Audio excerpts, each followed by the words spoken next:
my lovelies, today's video is going to be my March, April and May reads. The reason why I put March, April and May together is because that's the time when I was finishing off my degree. So in April I had essays due and in May my dissertation was due. So I had this big thing in the way of stunting my reading. And I'm sorry if you hear the dogs moving about. Tomorrow is actually the results day for my overall degree results and I'm nervous, so I thought I'd sit down and record a video, but I can't do that in my bedroom because my brother is on his Xbox and he makes a lot of noise and Pippi Dog is moving the makeshift tripod.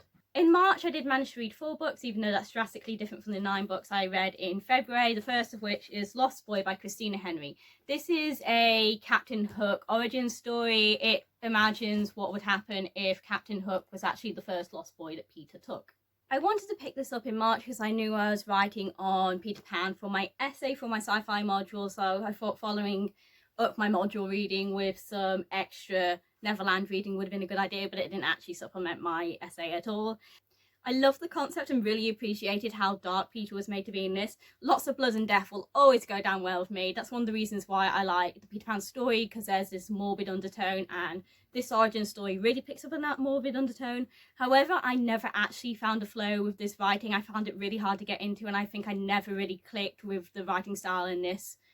I think this book was actually lacking quite a lot of descriptions in part, which takes away that whimsical magical feel of Neverland, even though I know she's trying to make this a lot more darker and gory in her retelling than what we see of Neverland in the nice Disney movies. But even so, I still think she was lacking a bit of description, and there's quite a few action scenes in this, with this being based on an adventure boy's tale, so I don't like reading action that much. I say this a lot, I don't like reading action scenes, I don't like pacing of action scenes, and this one had quite a few, so... What bothered me about this is that the ending didn't seem satisfactory. The way Hooked became Hook wasn't like a smooth explanation, and it also nagged me that it didn't seem to coordinate with J.M. Barrie's original book. And I know J.M. Barrie changed the scenes from night to night when the play was first being shown, and he liked the idea of messing with the story and he would change it up a lot, but it still nagged at me that this didn't quite fit in with any original lore, and that's because the ticking crocodile was never included at any point, which seems a very vital part of Hook's character.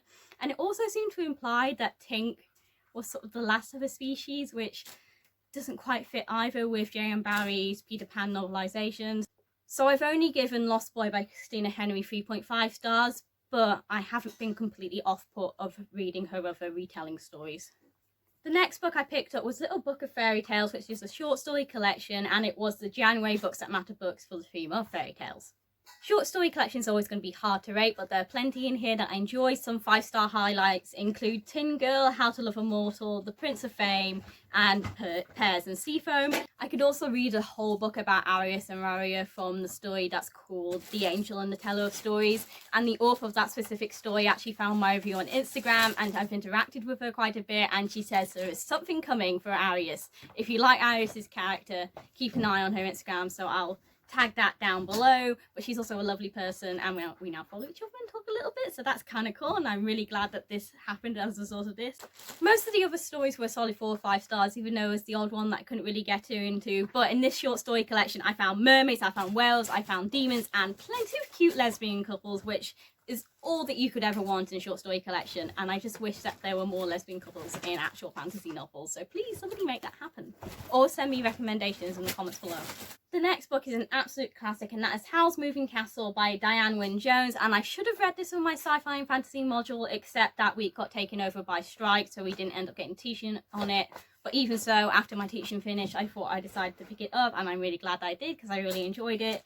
It is about Sophie Hatter, who is a young girl in a hat shop, but she ends up attracting the unwanted attention of the Witch of the Waste, who curses her to look like an old lady, so she goes to find help in Howl's Moving Castle. I was really pleasantly surprised by this. I know a lot of people love the Studio Ghibli movie, but I haven't watched it, so I had no idea what the story is going to be like. And I've got to give it to this book for being one of the most unique and whimsical tales that I've ever read. I especially love Calcifer, who is the enchanted fire, and there are lots of Welsh references, which I was also not expecting, but I really enjoyed as somebody who was Welsh as well. Every detail in this book has been put in there for a reason, and I also appreciate that this is a story that is not centered around love and that one of the main characters is actually an old woman for the most part. The reason why I'm dropping it half a star is because the pacing sort of plateaued for me a little bit during the read, but other than that, this is a really solid 4.5 stars read, and I'm really glad that I finally picked it up. Now I've just got to watch the Studio Ghibli movie. The last book I read in March was Before the Coffee Gets Cold by Toshikazu Kawaguchi, and this was actually the Feeling My Shelf Book Club book of the month for March. I'll leave the links down below for the Feeling My Shelf Book Club's Instagram and also Zara's YouTube channel, which is adopted by Addams. And this is a Japanese author, so this has been translated from Japanese. It is this really cute story about this coffee shop which through a coffee ritual lets you go back in time. This is a really cute read. I especially enjoyed the rules of how the coffee's time travelling worked, and I really loved that this was a sort of ritual that had quite strict rules. It is split up into 4 sections of 4 different people who go back in time. Because each section is another person, again, going back in time, it does have this little bit of repetitiveness, but not as much as it could have been in the way that it's structured. It approached the time travel in different ways each time, and I liked that it had consistent characters who the story interacted with. The way the characters all circle back to each other and the way they interact and their different trips back in time is all very cute, and I enjoyed the details of that, but the plot didn't actually try to do much more outside of that. It stuck to its premise. It wasn't trying to do anything big beyond the coffee shop. So for that, I've given it a solid 4 stars. And one tiny criticism is that there's a cat on the cover. There is no cat in the coffee shop at all. I want more cats. In April, we hit big essay season, so I only read 3 books, one of which is actually an ongoing book that I was reading for quite a long time as research context for my dissertation on literature on the atomic bombs. The first book I finished was Death Has Survived by Justina Ireland, which is a sequel to Dread Nation. This is a story about a zombie apocalypse, but it's set in historical America, so just after the Civil War. So it's zombie apocalypse, historical fiction, and then it also deals with the theme of racism. So amazing concept, and I enjoyed the first book, but this book fell a little bit flat for me. I wrote a lot for this review, and that is because I found it one of the hardest books that I've had to review in a long time. That is because I kept switching between I absolutely love this characters and this concept, and this writing isn't going anywhere. There are quite a few things nagging at me about this. The first is the epigraphs at the beginning of each chapter. They served a purpose in the first book, and I feel like in this book they didn't. In the first book they were very significant because they were letters, and when it switched from part 1 to part 2, who's writing and who's receiving letters switched around completely, and that told a story in itself. But in here, although they gave little bits of information, I feel like they were just here to carry on the tradition and not for the same sort of narrative purpose. The purpose in the first book was that they were to do with Jane McKean's mother, and the whole idea of Jane trying to find a mother seemed to actually get lost in the sequel, even though at the end of the first book that's what was hinting that the sequel is going to be all about. I don't know whether it's because there was a year in between me reading the first book and the second book, but I found that there was a disconnect between the Catherine of book 1 and the Catherine of book 2, although I did appreciate having chapters from her perspective this time in the book. Another thing that nagged at me was the ghosts, and I feel like ghosts and zombies are 2 completely different supernatural laws, and you can almost get away with zombies being scientific, so the added addition of a ghost was actually quite jarring and took away from the realness of it a little bit, but I kind of got used to it after a while. The thing that disappointed me most is there's so many missed opportunities to show details. We went through so many different towns and it didn't actually show the details of how this town is functioning in the zombie apocalypse. Like, I want to know. I want to know how these towns are keeping themselves alive in the zombie apocalypse, but each time she made characters skirted through one town, they seemed to only be there for a bit and then it'd fallen and they were gone again. So I feel like there's so many missed opportunities to linger and tell us details and immerse us in this world. I feel like everything that could have made this a detailed lore, like the towns or other characters such as Lily, was just pushed into the background, and other characters didn't seem to get developed. Like, Lily was a character who was a big reason for this journey in the first book. She was like the pushing factor for them traveling, and then she seems to be forgotten, and I completely forgot she existed at some points until her name was mentioned, and I was like, oh, this character still exists. So Lily, the character who was the big reason for this adventure at the start of the book, just fizzled into the background and we lost who she was through this. A criticism that I had of the first book was there was not enough zombies, and it still stands for this book. There still wasn't enough zombies. I still think this would make a great TV series, but I can't deny the fact that I didn't want to actually pick it up every time I put it down, but I can still see how episodes would work for this as a TV series, so this is one instance where I would like to see it adapted. But as for a reading experience, I didn't want to pick this up every time I put it down. Each chapter seemed to be a neat ending, so there was no like cliffhangers that made you want to immediately read on to the next thing, and I had no urge to carry on reading it.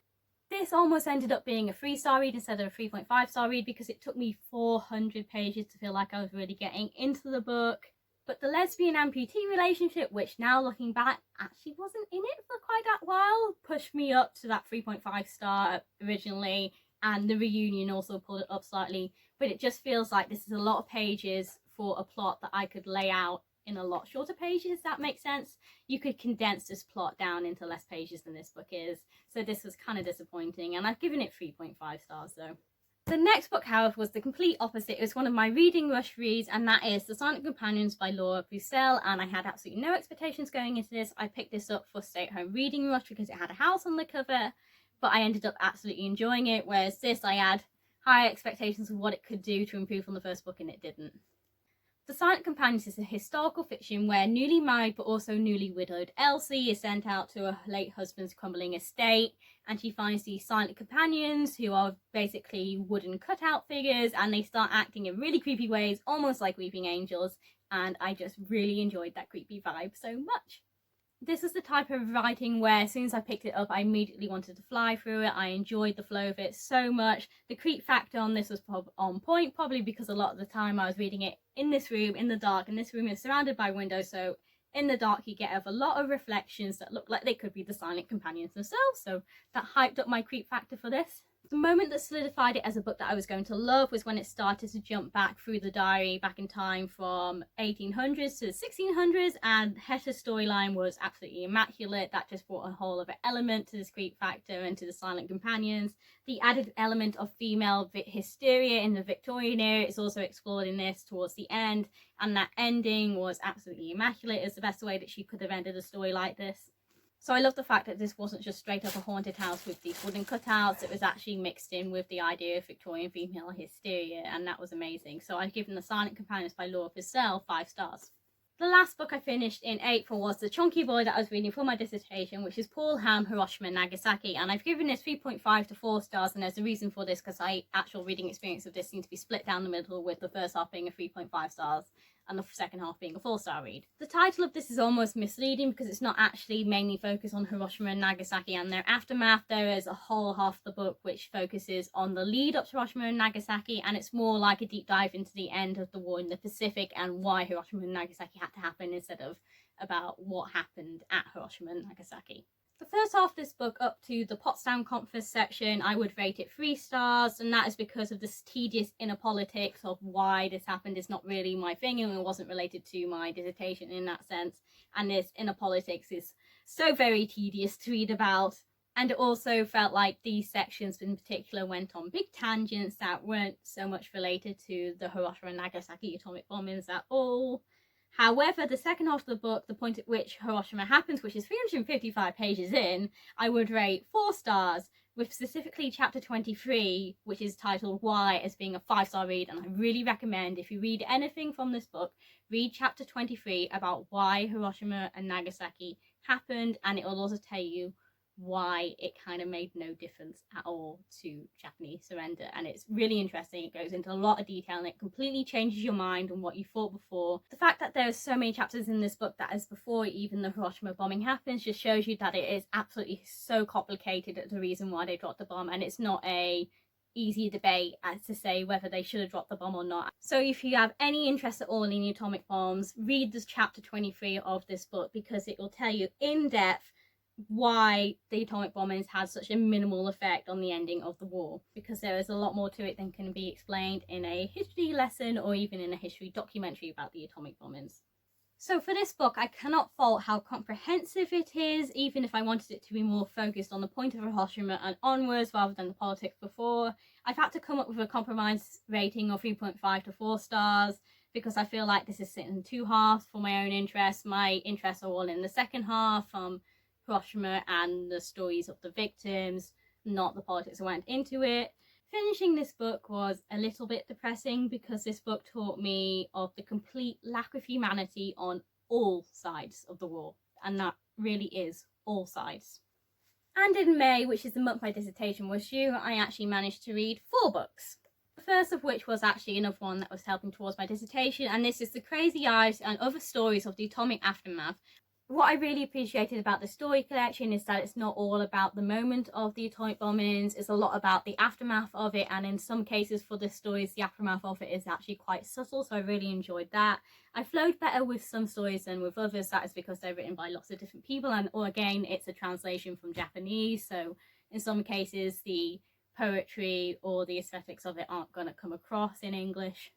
The story that I actually struggled with the most was The Right by Hiroko Takenishi, and that's because I felt like I didn't get into it at all and that what I was reading was going completely over my head. But otherwise, this is a good short story collection to have. So I've therefore given this 3.5 stars. The next book I finished is another one that I started during the reading rush but it took me some time to finish, and that is The Diary of a Young Girl by Anne Frank, and this is the definitive edition by Otto H. Frank and Mirjam Pressler. This is obviously the story of Anne Frank, and in 1942 she gets given this diary as a birthday present, but soon after she has to go into hiding in a warehouse in Amsterdam and lives in an attic to hide from the Nazis for 2 years before they end up being captured. This book was incredibly insightful and an emotional read, despite Anne making these extraordinary circumstances seem completely normal. It is a proper demonstration of human development, and there's a lot more deep thought in it than I was expecting it to have, as Anne is a lot more of an intellectual girl than I thought she was going to be. At the age of 14, she was having some really complicated thoughts, and seeing this process expand and develop through her diaries over 2 years is very interesting. It is her own diary, but Anne does come across so intelligent, and even though she's a 14-year-old girl in the 1940s, I found myself agreeing with a lot of the things she was saying.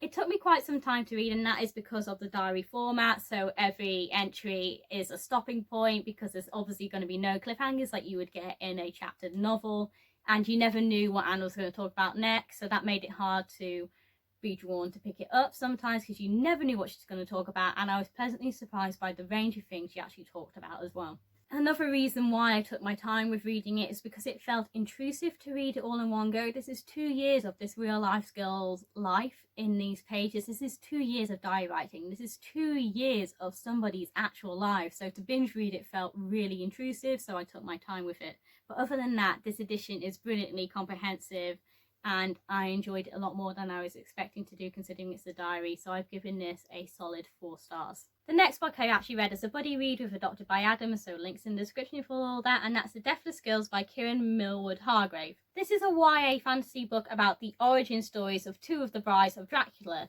which is Kizzy and Lil, who get abducted from their travelling home to be captured as slaves for the cruel Boyer Valka.